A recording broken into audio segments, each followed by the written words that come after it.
You are listening to Radio Ramadan 365 podcasts.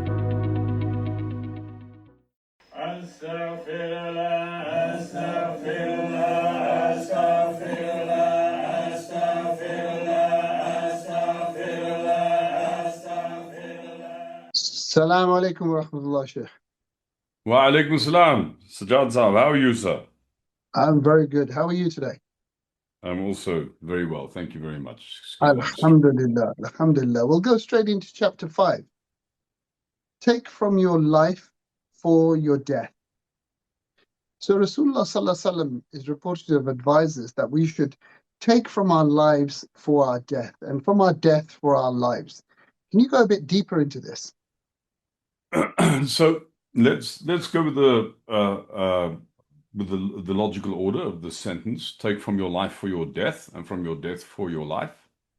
One of the ways that one can understand this process that we're on, that we're becoming.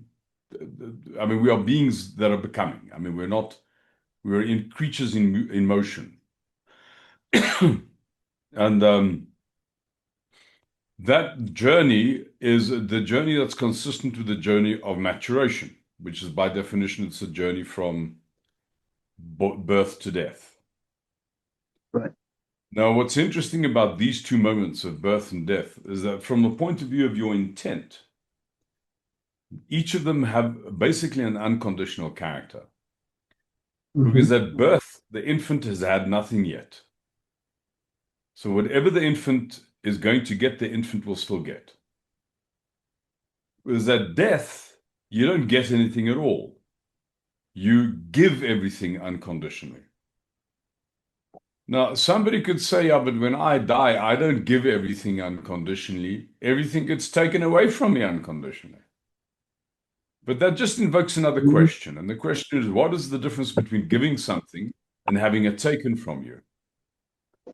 If you give somebody £100 because the person needs it, or I come to visit and as I leave, you had £100 in your pocket and you discover the £100 is gone because there was a South African in the room. The difference between the first and the second experience is really miserable. I mean, the first one, you felt like you were helpful to somebody. The second one, you felt like you were taken from. That difference does not sit in the £100. I mean, it could conceivably be exactly the same £100. That difference sits in your intent. In the first instance, your intent was to give. In the second instance, your intent was not to give, which means that you were taken from. So the difference between giving something and having it taken from you does not sit in the objective event. It doesn't matter how dramatic it is. It could be death itself. It sits in the intent of the person who's going through the experience. That suggests that you can die in one of two ways. You can die in a way where you experience everything is taken from you, or you can die in such a way with the experiences that you hand over, you give everything unconditionally. I want to remind you of the feeling difference about the £100. If you felt you gave somebody £100 and it was truly given, it was given with the intent to be of benefit, to hand over, or you feel that the £100 was stolen from you, you would feel completely differently about the two experiences. The first experience would be an affirming, wonderful experience. The second experience would be a negating, sort of demeaning experience. Now, because death is absolute, it's the highest possibility of either giving or being taken from. You can take, therefore, the possibility of the feeling of being taken from, in the case of and make it exponentially to the highest possibility, the worst possible experience, or the delight of knowing that you gave, make it the highest possible experience. So your death can either be the most extraordinary experience or the most horrifying experience possible, depending on whether you gave or it was taken from you. You gave your life in good grace, you handed over. When Malik al-Maut comes through the door, you hand over in good grace, or you resist and it gets taken from you. Now, what makes it possible for you to, if you like, pass the exam? Because it is an exam. Yeah. When you die, I mean, they only ask you one question. Are you able to give or lose everything unconditionally right now? And you either pass or fail the exam. What makes it possible for you to pass that exam is that you studied well. And what does studying well mean? It means that in every interaction, you dealt with the world on the basis of what is required of you now. Not what do I want to get, but how can I give? What can I hand over? If I make that my habit, it means I've trained this muscle of handing over what is required, and I've trained it really well, so that when I die, I can pass the exam. So that's what it means to take from your life for your death. Every time you deliberately build into the interaction that you have with other than you, the intent to be of help, the intent to be of service to the other, you are making an investment in the possibility of having a successful death. You can die well or you can die ill. And how you die is how you're going to be raised up. You know, you die on how you lived, and you get raised up on how you died. The critical articulating point that is of your entire life, the most important point of your life, is the moment of death. I mean, it's just logically true. I mean, if you we have this teleological kind of idea that outcomes is purpose. The outcome of the thing is the purpose of the thing. So the outcome of an oven is the baking of bread. So the purpose of the oven is baking of bread. The outcome is the purpose. That's right. But then, so what's the outcome of your life? Well, you're going to die. So what's the purpose of your life? Well, it's to die. To die well. To die with eloquence. To die with panache. With flair. And how do you exercise the possibility of dying with flair and panache? You view every moment that you're alive as an exercise of death. What does my Rab want of me now? Man, it's inconvenient. I'd rather keep this for my... No. It's clear to me that he wants me to do this, hand over this, you do that. That's taking from your life for your death. Beautiful. Then there's the question of taking from your death for your life.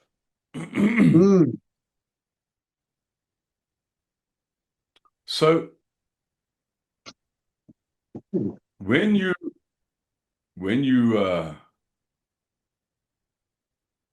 what does death represent? It represents a complete foregoing of outcomes, a complete handing over of agency, of action, just abandonment of action. Surely that's what Salah requires you to do. You step out of your life. You step onto the Masala. You step out of your life. And in that moment, your Masala is like the cover. You're staying in that confined space, visually even.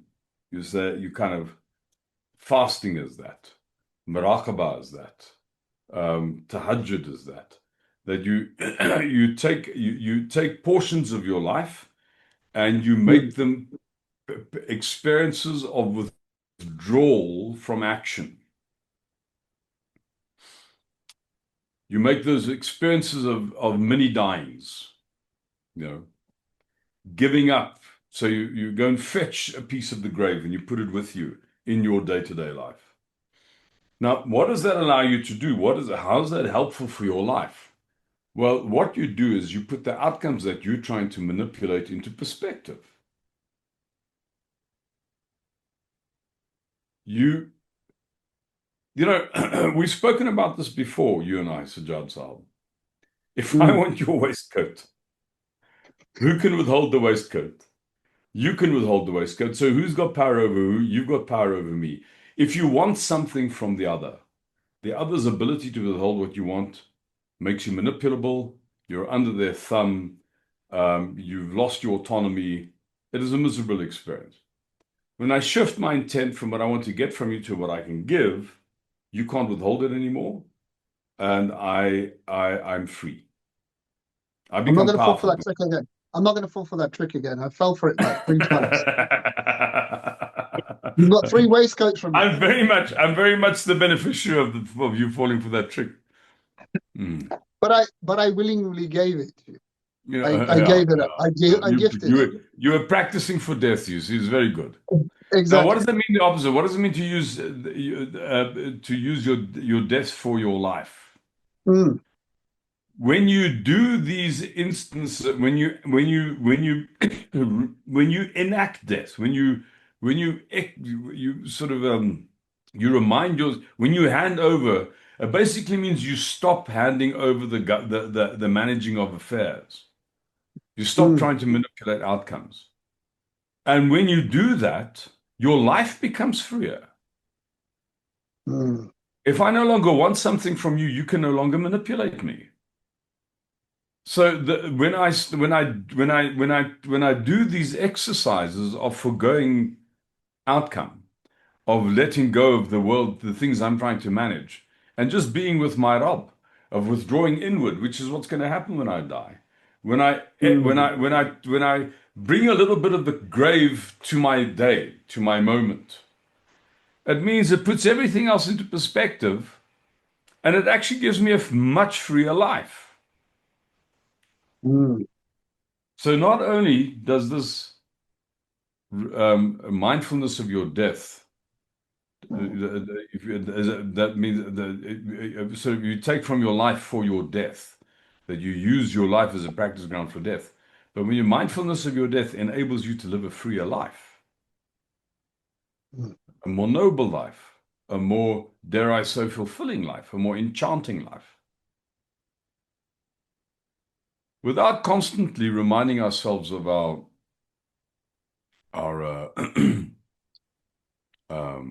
impermanence. How does one practice that?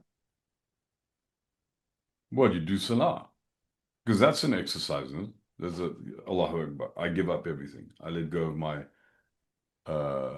my sort of projects. You're the biggest project, you know. Yeah. Subhanallah.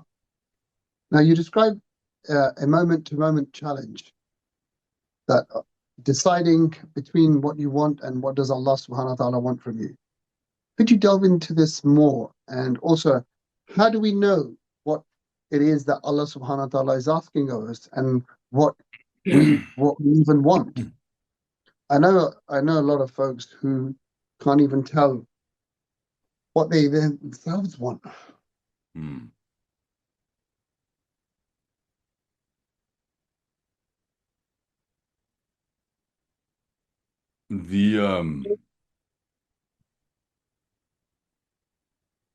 Let's start off by examining the issue that what you want is not a straightforward affair. Mm, Um, there's there's what you think you want, which is deliberate. It is conscious. You know, I want to do this. I want to use part of the sort of this deliberate thought.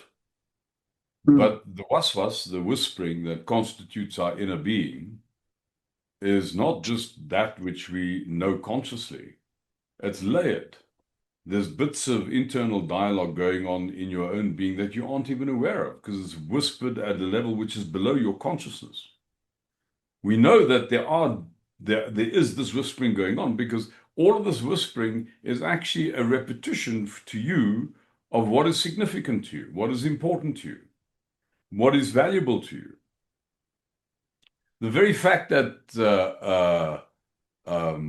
that there are judgments that are happening which are not rational, they are completely intuitive, becomes apparent when you look at any sort of visceral reaction that you have, like a disgust response or revulsion or horror. when you haven't rationally decided this is disgusting. Your gut has told you this is disgusting. So there's a very subtle judgment that's being made that you aren't even aware of, but that your body just tells you is there. So we have these judgments that are going on an ongoing basis, So to ask ourselves, what is it that I want? Well, that's not an entirely straightforward affair. It's a complex affair, which is why it seems that some people don't even know what they want. Because that doesn't mean to say they don't want anything. They're not aware of what they want. Now, we can just juxtapose these two possibilities.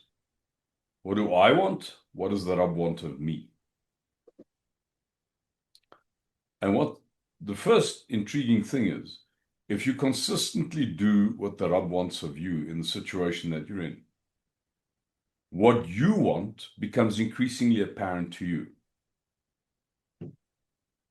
You start realizing how what he wants doesn't suit you.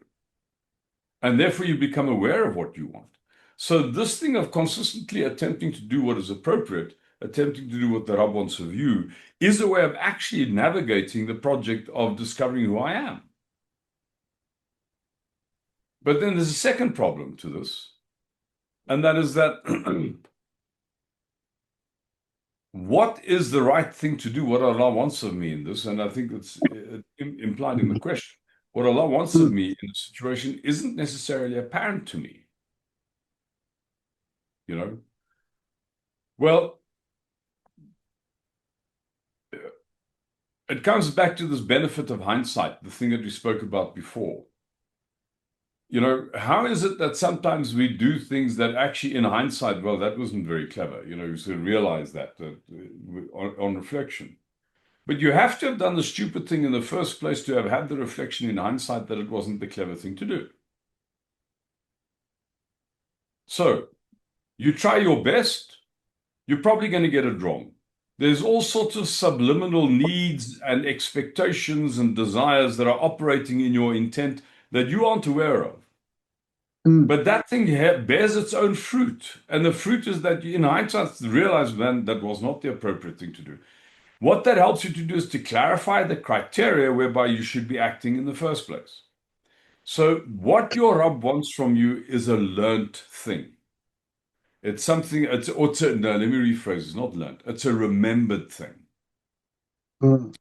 You understand with greater and greater clarity with trial and error, and you have to have the trial and you have to have the error for the clarity to arise, for you to understand increasingly what your Rabb wants of you in any given situation. The criteria become clearer because you're in the gymnasium of life.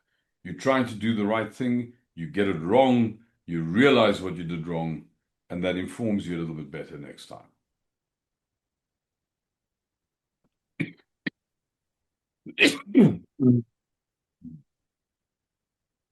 Thank you for that.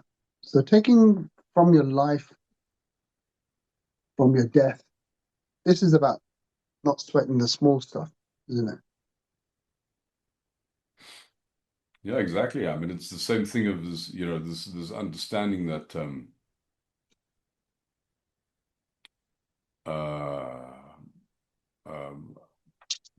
we think that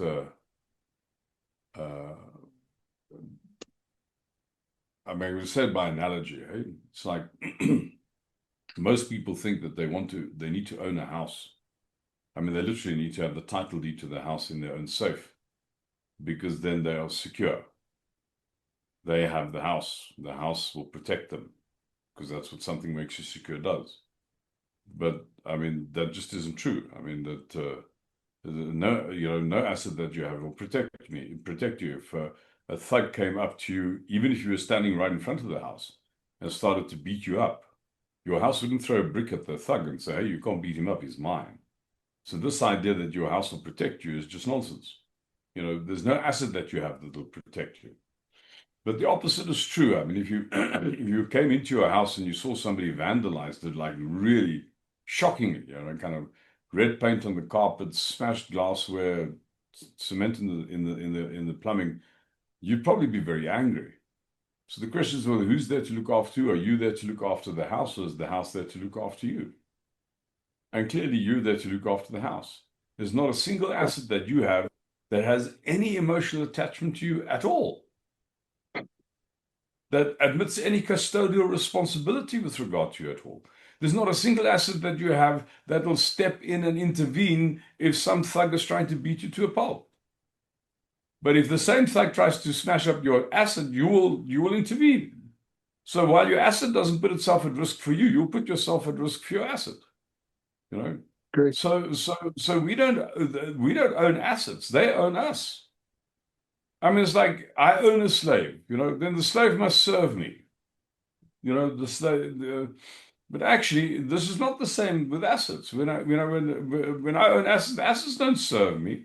They're dead. I have to serve them. I have to make sure nobody steals them. I have to make sure they get maintained. You know, miserable experience. So the more things you have, the more things you've got to take care of. That's right. Sheikh Sab, thank you very much for that. Thank you. Assalamu alaikum, and see you on chapter 6.